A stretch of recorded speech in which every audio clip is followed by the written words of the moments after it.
Friends, मैं हूं अनुपम शर्मा और आज हम कर रहे हैं comparative study of development of India, China and Pakistan. ये लेसन पार्ट 1 है। लेसन हमारा 13 है, इंडियन इकोनॉमिक्स। तो उसके बारे में हम बात कर रहे हैं। तो सबसे पहले हम ग्रोथ स्टोरी के बारे में बात करेंगे पार्ट 1 में, और पार्ट 2 में और चीज़ों के बारे में बात करेंगे।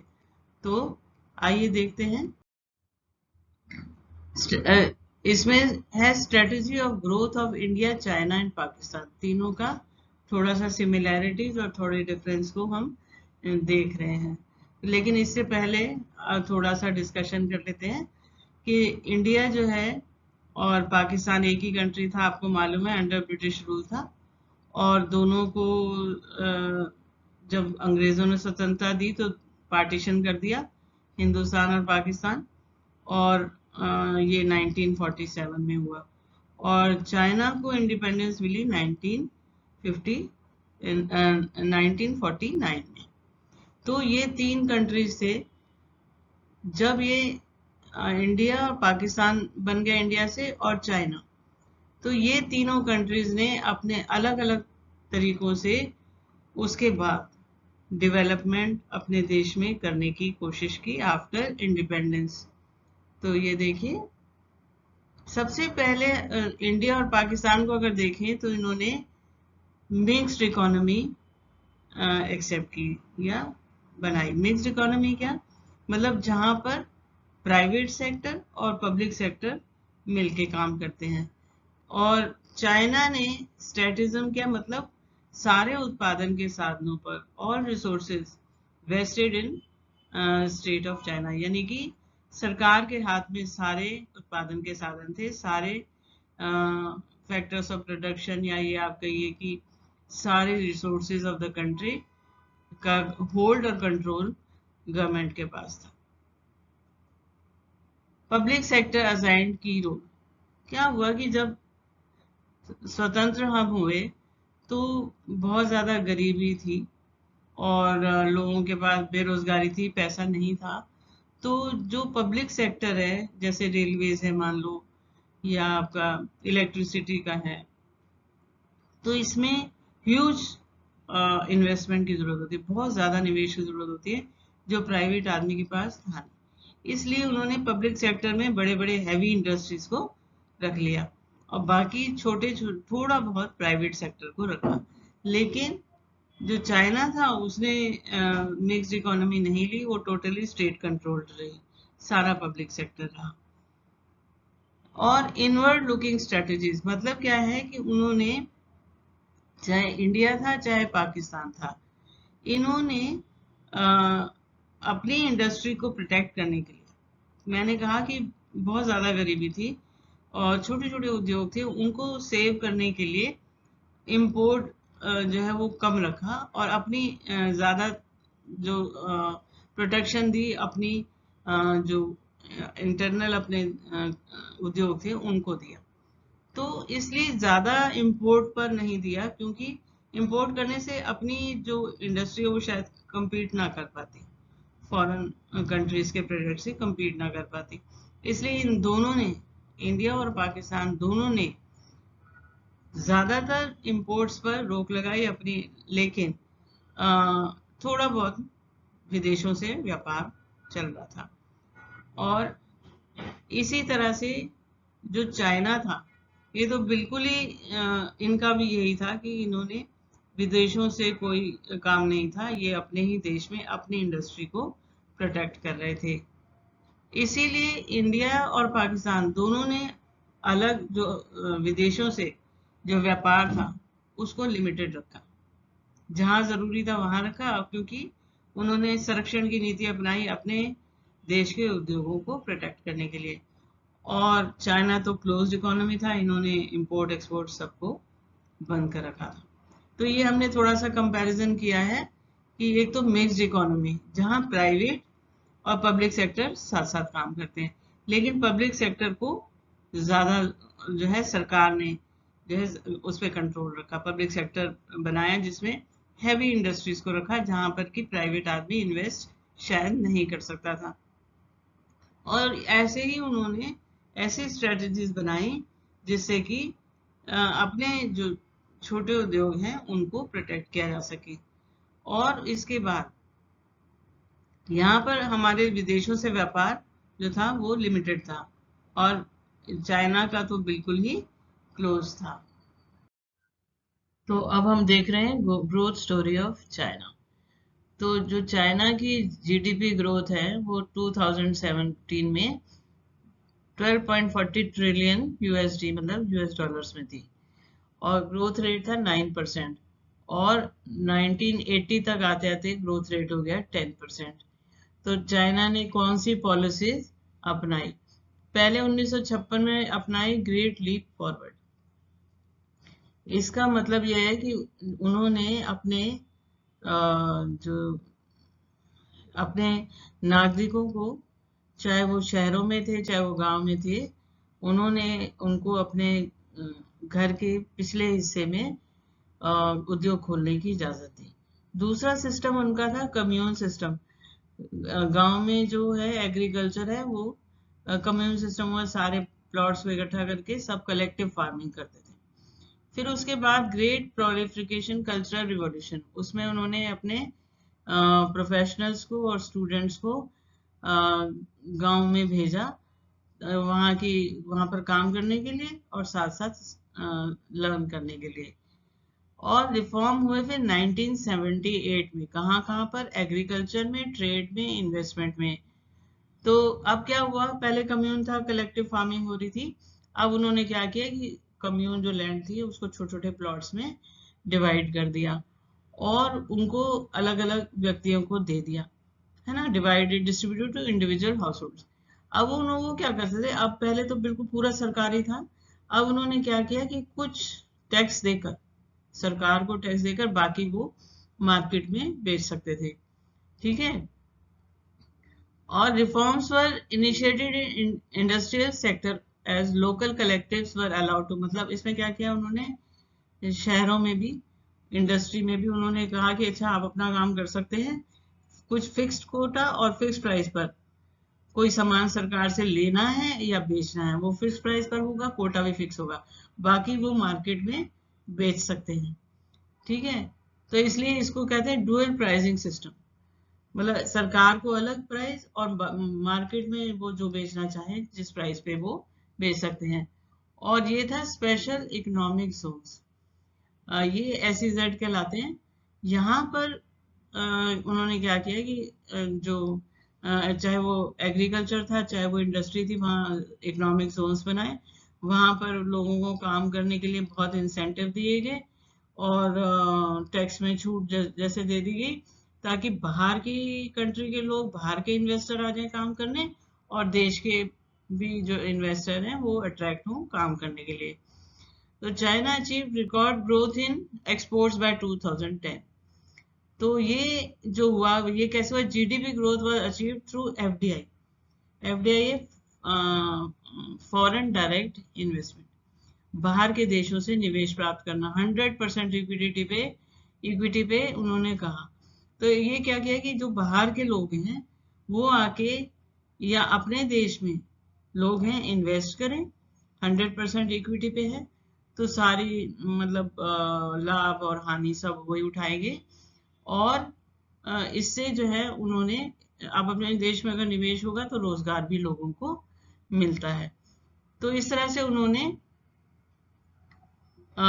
लेकिन ये 2017 तक बहुत ज्यादा अच्छा इन्होंने ये नीतियां अपनाकर जो है अपने देश का विकास किया। एक बार फिर से देख लेते हैं, ग्रेट लीप फॉरवर्ड है, जहां पर अपने घर के पिछले हिस्से में आप, वहाँ कोर्टयार्ड कहते हैं, वहां पर अपना बिजनेस खोलने के लिए इजाजत दे दी।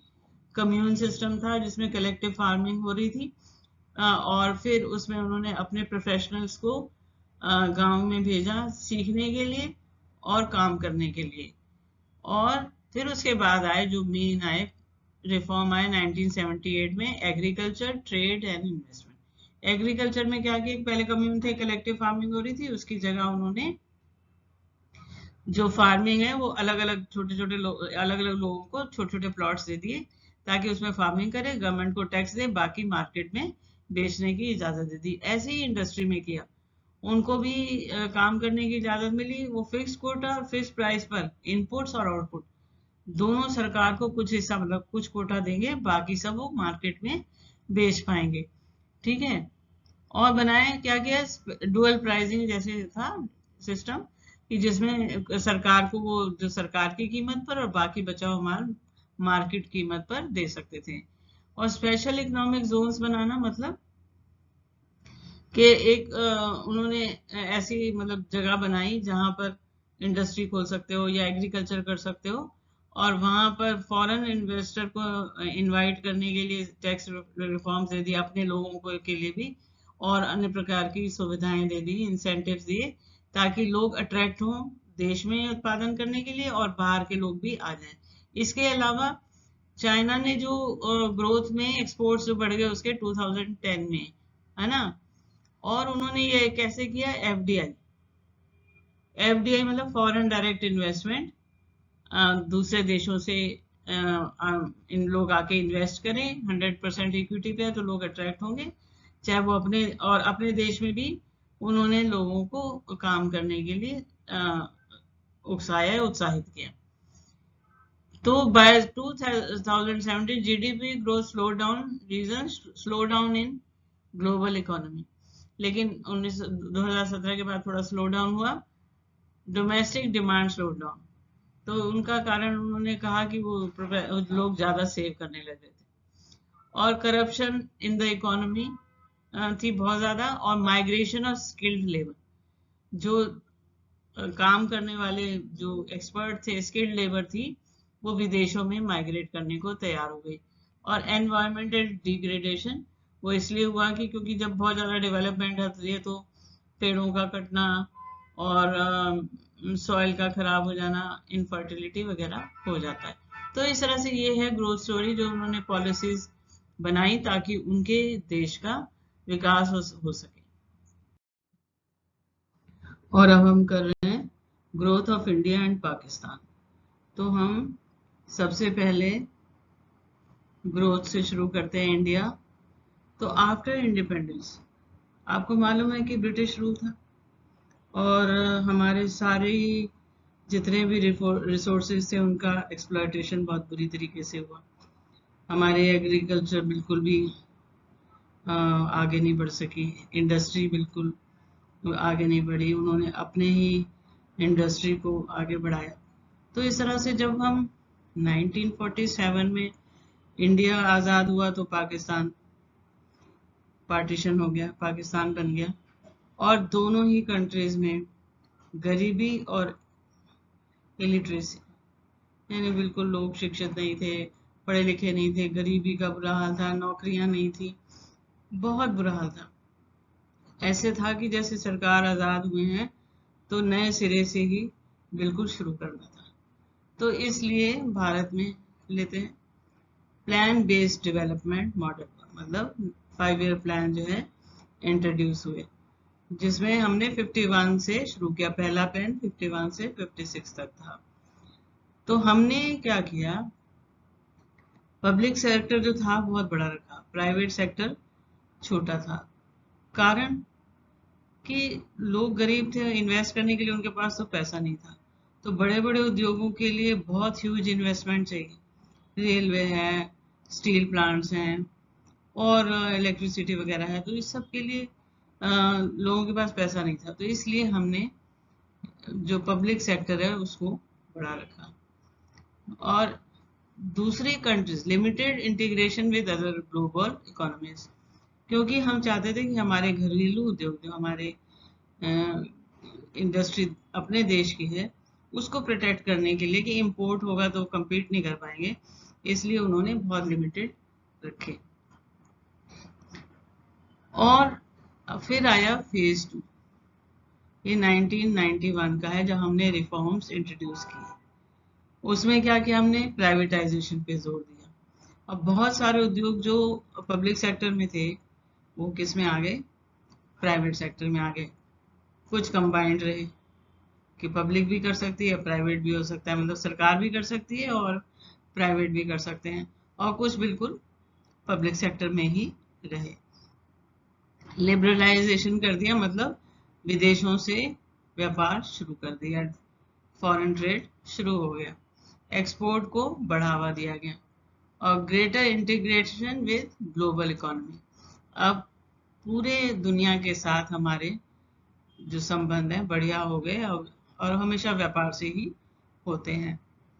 और अगर पाकिस्तान को देखें तो इन्होंने भी प्लान बेस्ड डेवलपमेंट मॉडल बनाया। इनका फर्स्ट 5 ईयर प्लान बना 1956 में और इनका भी पब्लिक सेक्टर बहुत बड़ा था। वही प्रॉब्लम थी जो इंडिया में थी और इसलिए लिमिटेड इंटीग्रेशन रहा वर्ड से। क्योंकि उन्होंने भी अपने घरेलू उद्योगों को बचाना था। और फेज 2 उनका हुआ 1980 में जब उन्होंने रिफॉर्म्स इंट्रोड्यूस किए।